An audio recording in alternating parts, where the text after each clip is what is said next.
तो आज आप ईरान की ये दो तस्वीरें देखिए और इन दो तस्वीरों में आपको क्या दिखेगा। एक तरफ युद्ध की तबाही है, एक तरफ ईरान पर अमेरिका के हमले हो रहे हैं, ताबड़तोड़ हमले, एक के बाद एक 80 हमले 24 घंटे के अंदर अमेरिका ने कर दिए, और दूसरी तरफ ईरान में शहादत को श्रद्धांजलि दी जा रही है। तो एक तरफ शहादत को श्रद्धांजलि है और दूसरी तरफ युद्ध की तबाही है, और ये सब कुछ एक साथ चल रहा है। इराक के बाद यह अंतिम यात्रा एक बार फिर से ईरान लौटेगी और 9 जुलाई को ईरान में ही अली खामनेई के पैतृक शहर मशहद में उन्हें दफनाया जाएगा। यानी उनकी ये जो अंतिम यात्रा है ये उनके शहर में जाकर समाप्त हो जाएगी। इस युद्ध में एक बड़ी अजीब सी स्थिति बनी हुई है। एक तरफ अमेरिका दूसरी तरफ ईरान। डोनाल्ड ट्रंप किसी भी कीमत पर युद्ध विराम चाहते हैं। डोनाल्ड ट्रंप पूरी कोशिश कर रहे हैं कि ये युद्ध रुक जाए, क्योंकि ये युद्ध उन्हें भारी पड़ रहा है, उन्हें बड़ा महंगा पड़ रहा है। उन्होंने सोचा भी नहीं था कि ये युद्ध इतना आगे तक खिंच जाएगा और इस युद्ध से उन्हें कुछ हासिल नहीं होगा। ये युद्ध के दौरान उनका जो कैलकुलेशन था, उनके सलाहकारों ने जो सलाहें दी, सब कुछ गलत निकला और अब डोनाल्ड ट्रंप किसी तरह से इस युद्ध से बाहर निकलना चाहते हैं, चाहे कैसे भी निकलें। लेकिन बड़ी बात यह है कि क्या ईरान भी यही चाहता है? अमेरिका तो अब चाहता है कि ये युद्ध रुक जाए, लेकिन क्या ईरान भी चाहता है कि ये युद्ध रुक जाए? आज एक नई थ्योरी मैं आपके सामने रख रहा हूं। कहीं ऐसा तो नहीं कि ईरान को युद्ध विराम की बजाय अब इस युद्ध में अपना ज्यादा फायदा दिखाई दे रहा है? कहीं ऐसा तो नहीं कि अमेरिका तो चाहता है कि ये युद्ध रुक जाए, लेकिन ईरान चाहता है कि ये युद्ध लगातार चलता रहे, क्योंकि इस युद्ध के लंबा खिंचने में ईरान की जीत है और अमेरिका की हार है। पिछले 4 दिनों से ईरान और इराक की सड़कों पर लाखों लोगों की ये जो भीड़ आप देख रहे हैं, ये अली खामनेई को श्रद्धांजलि देने के लिए आई है। इस भीड़ का एक बहुत बड़ा मतलब है। यही भीड़ इस युद्ध का ईरान की सत्ता चलाने वाले लोगों को सबसे बड़ा फायदा है। देखिए, ये जो भीड़ है, ये युद्ध का सबसे बड़ा फायदा यही है। जो ईरान की सरकार और वहां की सेना को इस युद्ध के बाद मिला है, ये सहानुभूति, ईरान के लोगों की ये एकता, ईरान के लोग कैसे लाल झंडे लेकर सड़कों पर उतर आए, ये फायदा मिला है ईरान को इस युद्ध का। अमेरिका के हमले से पहले ईरान की जनता वहां की सत्ता का विरोध कर रही थी, अली खामनेई को हटाना चाहती थी। जिस अली खामनेई के लिए आज आंसू बहा रही है वहां की जनता, जिसके लिए लाखों लोग आज बाहर निकल कर आए हैं श्रद्धांजलि देने के लिए, उसी अली खामनेई को सत्ता से हटाना चाहते थे, उसे अत्याचारी बता रहे थे। और नौबत ऐसी आ गई थी कि ईरान की सत्ता कभी भी बदल सकती है, इन लोगों की सत्ता कभी भी जा सकती है। लेकिन इस युद्ध के जरिए अमेरिका ने ईरान को बहुत बड़ा फायदा पहुंचा दिया। इस युद्ध ने ईरान की जनता को इस सत्ता के पक्ष में, अपनी सेना के पक्ष में एकजुट कर दिया। इसका सबसे बड़ा फायदा ईरान की मौजूदा सेना यानी इस्लामिक रिवॉल्यूशनरी गार्ड कोर को मिल रहा है। IRGC को इसका सबसे बड़ा लाभ मिल रहा है, क्योंकि जब भी किसी देश में कोई युद्ध होता है तब वहां की सेना को सबसे ज़्यादा फायदा होता है, क्योंकि ऐसे समय में सेना का प्रभाव, सेना की ताकतें, सेना की शक्तियां बढ़ जाती हैं।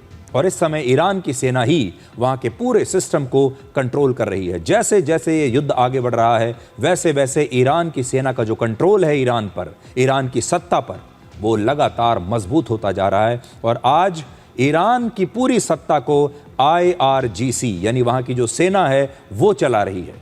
खास बात यह है कि ईरान के नए सुप्रीम लीडर मुज्तबा खामनेई भी ईरान की सत्ता से कहीं दूर बैठे हैं। किसी ने उन्हें देखा नहीं, कोई नहीं जानता कि वो किस स्थिति में हैं। लोग कहते हैं कि वो बहुत बुरी तरीके से घायल हैं और इसीलिए वो सार्वजनिक रूप से कहीं दिखाई नहीं दे सकते, किसी के सामने आ नहीं सकते।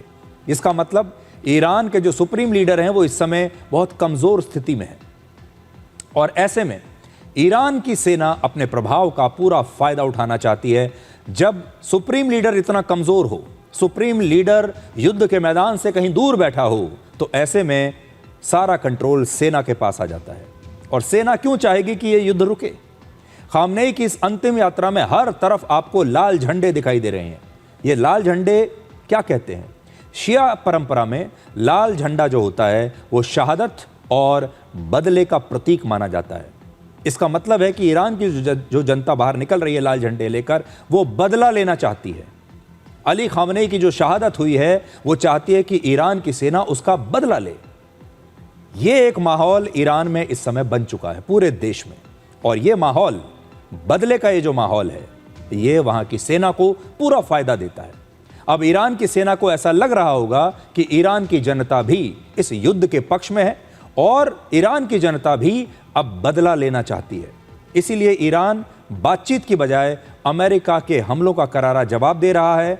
अमेरिका को कई बार वो ऐसा लगता है कि आमंत्रित कर रहा है कि आप हमला कीजिए, और इसीलिए ईरान अमेरिका के सामने झुकने के लिए बिल्कुल तैयार नहीं है। आपने देखा होगा अमेरिका और डोनाल्ड ट्रंप लगातार कोशिश कर रहे हैं, कभी यहाँ जाते हैं, कभी वहाँ जाते हैं, कभी बीच में मध्यस्थ को लेकर आते हैं और वो चाहते हैं कि किसी भी प्रकार से समझौता हो जाए, युद्ध रुके और मेरा पीछा छूटे। लेकिन ईरान आता है, ईरान के नेता समझौते की बात भी करते हैं, साइन करके भी डॉक्यूमेंट को चले जाते हैं और फिर अगले ही दिन कुछ ऐसा कर देते हैं कि अमेरिका को यह युद्ध दोबारा शुरू करना पड़े। इसलिए कई बार ऐसा शक होता है कि शायद ईरान ऐसा चाहता ही नहीं है।